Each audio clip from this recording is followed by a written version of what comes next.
करके रहती थी।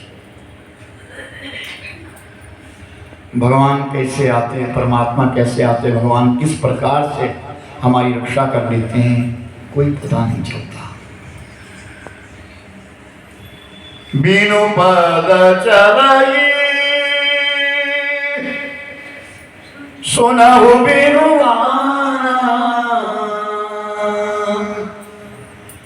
कर बिन करे कर्म विधि नाना। बिनु पद चाहिए, बिना पांव के चलते हैं वर्षा करने के लिए। और सुनऊ बिनु काना, हमारी विनतियों बिना कानों से सुन देते हैं, कोई सामने कोई कान भी नहीं।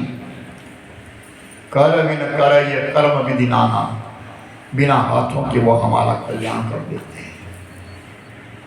तन कोठरी के बीच में वो बहन रहती थी, उसका एक छोटा सा नन्हा सा बालक था, वो विधवा थी।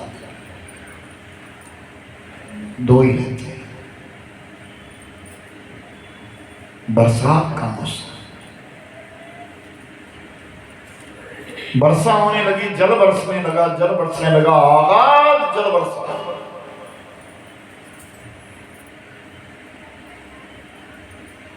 और वो बेचारी अंदर ठिठुर रही है और सोच रही है, मेरी झोंपड़ी गिर जाएगी, और अगर ये गिर गई तो मैं तो चलो मर जाऊं, लेकिन मेरा एक बालक भी मर जाएगा। तो मन ही मन में परमात्मा को याद करती, मैं क्या करूं, लेकिन मैं बाहर जाऊं तो कैसे, बाहर जाऊं तो कैसे, बाहर तो मूसलाधार बारिश लगी है, सारा रास्ते डूब गए, चारों तरफ बाढ़ ही बाढ़ है, बाहर जाऊं तो जाऊं कैसे। तो कहते अब इतना विचार कर ही रही थी कि बाहर से अजगर आ गया, सांप आ गया,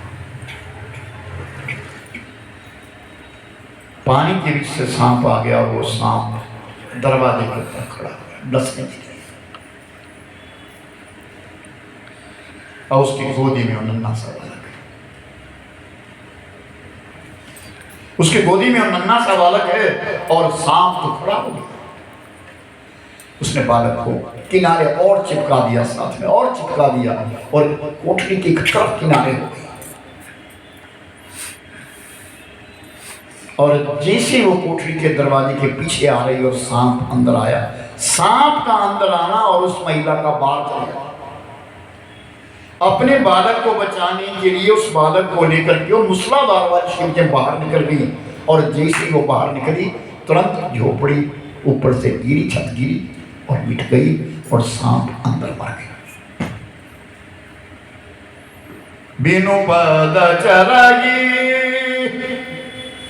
सुनहु बिनु काना,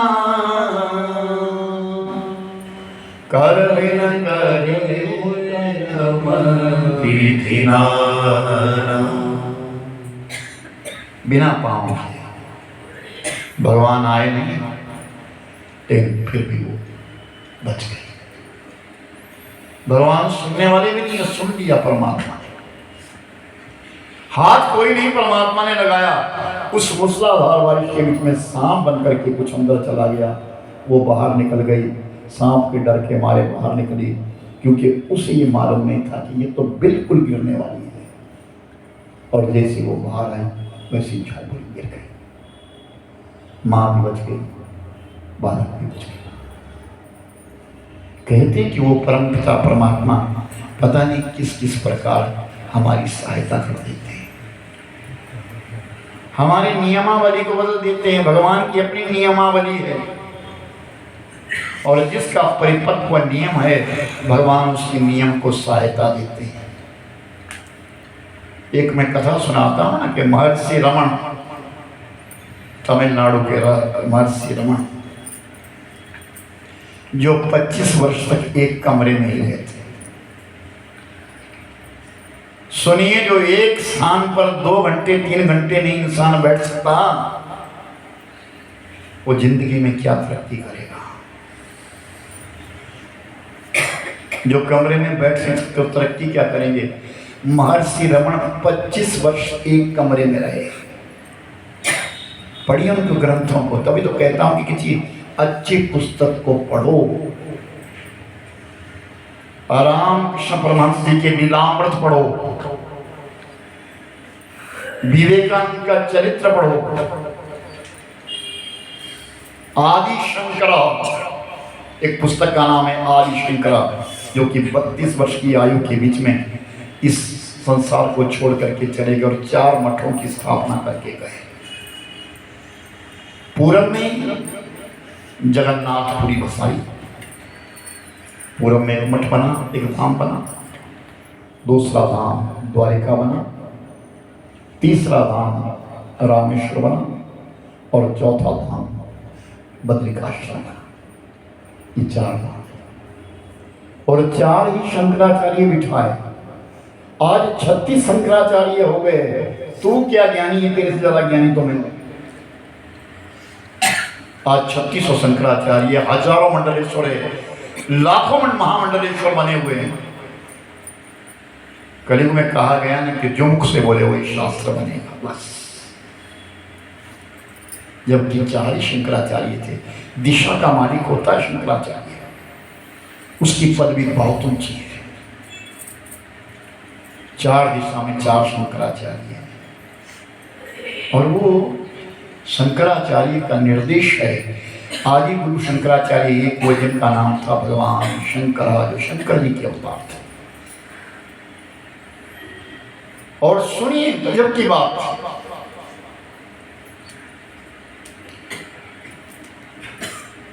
जिनकी माता ने संन्यास लेने के लिए मना कर दिया था, तू मेरा अकेला पुत्र, मेरी सेवा कौन करेगा, तू संन्यास नहीं लेगा। आखिर में भगवान शंकर जी ने अपने आप एक रचना रची, पानी के बीच में चले गए और मगरमच्छ का मुख अपनी पाँव में डाल दिया, यानी अपना पाँव मगरमच्छ के मुंह में डाल दिया। वो चिल्लाने लगे। आदि शंकर पुस्तक का नाम है, आदि शंकर। तो माँ दौड़ी आई, मेरे बच्चे को छोड़, मेरे बच्चे को छोड़, मेरे बच्चे को छोड़। तो शंकर कहते माँ छोड़ देगा, लेकिन एक बात को ये तो बोल के मैं साधु बनूं। तो कहा चल कोई बात नहीं, तो साधु बन। मगरमच्छ छोड़ दिया, बाहर आ गए। उन शंकराचार्य जी ने कितने स्तोत्र लिखे, नाना विधि प्रकार के स्तोत्र लिखे शंकराचार्य जी ने, और हमको लिख करके दी गई। नमन्त्रं नो यन्त्रं तदपि च न जाने स्तुतिमहो,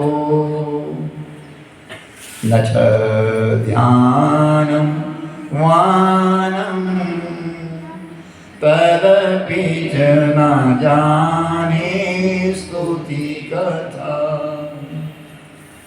परं जाने माता स्पदनु शरणं क्लेशहरणं, विधेरज्ञानेन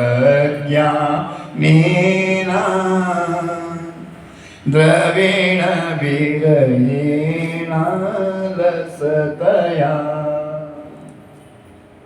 अनेक स्तोत्र लिखे, भगवती के स्तोत्र लिखे, शंकर जी के स्तोत्र लिखे, रामोपासना लिखी। किस लिए? एक कलयुग आ रहा है और कलयुग के बीच में लोग इनका स्तुति पाठ है। और 32 वर्ष की आयु में पूर्ण होकर के चले गए।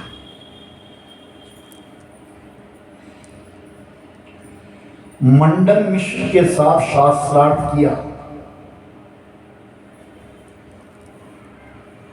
महान विद्वान, जिस समय बौद्ध धर्म फैल रहा था, तो शास्त्रार्थ किया और मंडन मिश्र को हरा दिया। लेकिन जब मंडन मिश्र हारा तो उमा भारती खड़ी हो गई, उनकी पत्नी। मैं इसकी अर्धांगी हूं, मेरे साथ शास्त्रार्थ करो, जब मैं हारूंगी तब हार मानी जाएगी।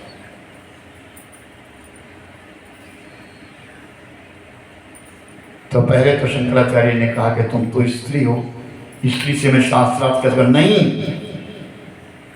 तुम्हें अभिमान है अपने ज्ञान का, मेरे पति को आपने हराया, ये हारना नहीं है, हारेगा तो तब मेरा पति जब मैं हारूंगी, क्योंकि मैं इसकी अर्धांगिनी हूं, आदांगों में। तो मां भारती, उस भारती का संग चला और साथ में प्रवचन चला, शास्त्रार्थ होने लगा। और एक दिन ऐसा आया कि उस भारती के लिए हारने की कगार पे खड़ी हो गई। तो भारती के दिमाग में बात सूझी, ये सन्यासी है, इस सन्यासी को क्या पता है कि काम वासना क्या होती है। तो उस भारती ने पूछा, काम सूत्र क्या है? काम सूत्र क्या है? और जब काम के विषय में पूछा तो शंकराचार्य जी शून्य हो गए,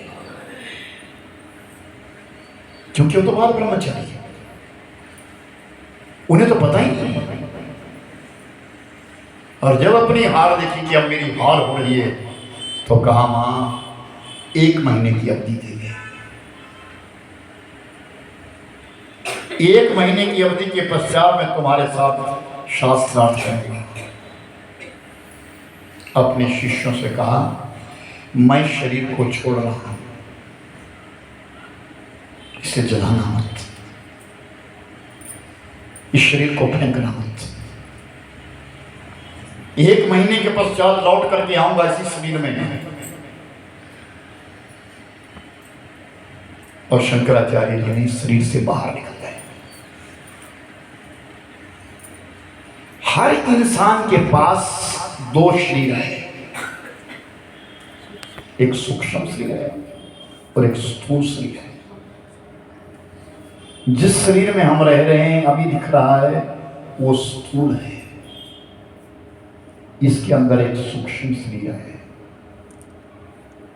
और वो सूक्ष्म शरीर जब मृत्यु होती है, शरीर की जब मौत होगी, जब ये शरीर मरेगा, तो सूक्ष्म शरीर बाहर आएगा, और वो सूक्ष्म शरीर यमलोक तक जाएगा। यातनाएं होगी सूक्ष्म शरीर के लिए होगी। तो शंकराचार्य जी ने अपने योग बल से, तपोबल से ये शरीर छोड़ दिया, जीते जी छोड़ दिया।